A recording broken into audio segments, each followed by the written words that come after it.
हुआ खेसारी, पवन और चिंटू। और हम तुम तो रानी शिकंजी बन जाओ।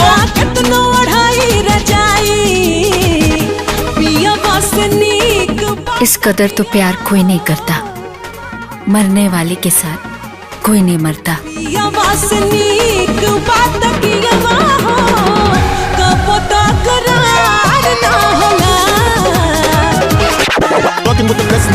हम हैं राजकुमार आज में दुल्हन चाहिए पाकिस्तान से जैसी बड़ी हिट फिल्मों के निर्माता निर्देशक। सर अब तो वो म्यूजिक डायरेक्टर भी है। पता है, अरे चूतिया। सॉरी सर। हाँ तो निर्माता निर्देशक गीतकार और संगीतकार राजकुमार आर पांडे काफी है। लेकर आ रहे हैं भोजपुरी में पहली बार 5 हीरो वाली फिल्म।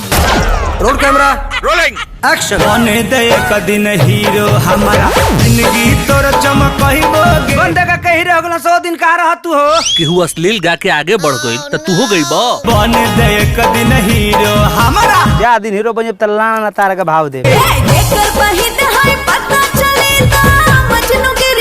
कारे बहिर खुदवा कनवा में गधा घोड़ा का घंटी डाल के घूमता रे। बंद करो शूटिंग। कारे भोसड़िया वाली, शूटिंग के चक्कर में हमारा खेत खत्म मातारी चौथा लाता नहीं है। ये फिल्म नहीं, एक कंप्लीट एंटरटेनमेंट पैकेज है। और ये है डुप्लीकेट राजकुमार आर पांडे। मैं राजकुमार आर पांडे।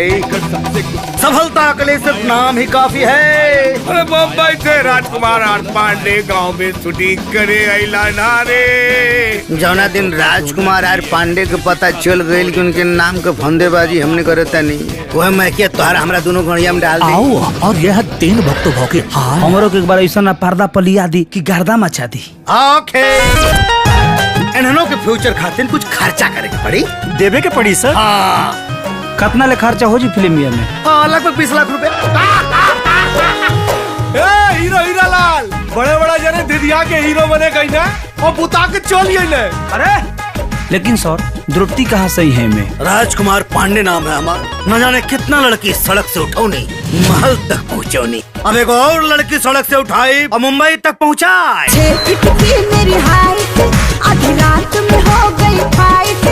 राजकुमार आर पांडे के फिल्म की हीरोइन मिल गई। 5 हीरो के साथ बाजार में जो होटल है उसमें रूम नंबर 177 में आ जाओ और तुम्हारा एग्रीमेंट करते हैं और तुमको सारी अमाउंट भेज देते हैं।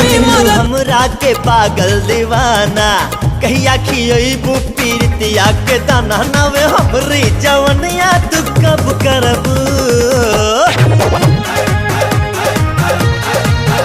बोला कहिया तू हमरा से लव करबू? वो 5 लोग हमरा के नशा वाला दवाई पिला के हमारे इज्जत के साथ खिलवाड़ नहीं।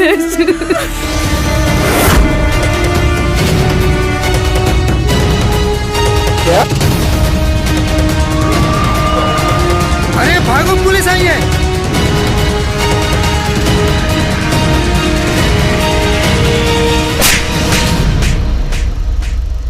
चाट चाट के लाल वही ठैया करेला, जवन सढ़वा करत रहे अब उसैया करेला। ए बेटा, इतना अश्लील भी मत सुनाओ। इना चली गुरुदेव। ना, एकदम ना। ये तो सिर्फ झांकी है, पूरी फिल्म बाकी है।